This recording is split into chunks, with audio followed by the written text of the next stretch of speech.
Barbara Martins-New, responsable du site de Tahiti pour le comité olympique Paris 2024. Vous espérez que tout se passe bien et qu'on respecte les deadlines? Je pense qu'on espère mieux. On espère mieux. Moi, j'ai l'habitude de dire que tout ce qui est opérationnel est réussi quand il n'est pas vu.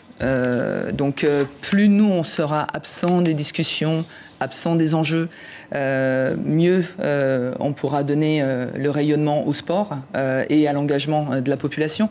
Donc, nous, comité d'organisation de Paris 2024, on a pour objectif de livrer le contexte et pour que l'écrin derrière, que sont les sportifs et que sont les riverains, puissent profiter. Nous, on n'a pas vocation à briller, on a vocation à livrer et ensuite à donner le coup de projecteur sur ceux qui font le spectacle et ceux qui vivent le spectacle. Nahema Temari, ministre des Sports, de la Jeunesse et de la Prévention contre la délinquance. Tahiti présente sur la scène olympique la plus grande scène sportive du monde. C'est un challenge, rapidement.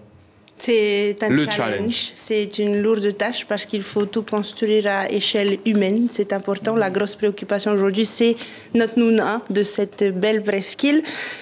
Et aussi et surtout, et je pense que c'est en ça, c'est parce que si on va pas dormir clairement pendant 300 jours, chacun de notre côté, l'État, Paris 2024, le pays, nos sportifs, il faut absolument qu'ils dorment, sinon ça ne fonctionne pas. Mais l'idée, c'est vraiment... Encore une fois, au jour d'aujourd'hui, on a 3 enfants du Féinois à bord de cet événement.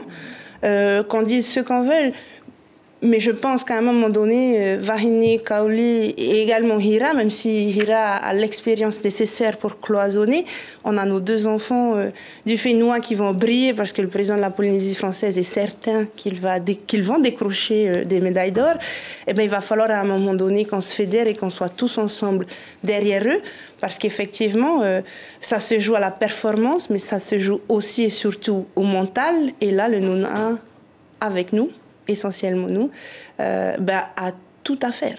Donc j'ai bon espoir que demain, tous les Polynésiens, comme il y a 10 ans avec les Tikitois, tous ensemble, on soit derrière nos enfants, derrière nos surfeurs pour les accompagner avec tout le mana du territoire.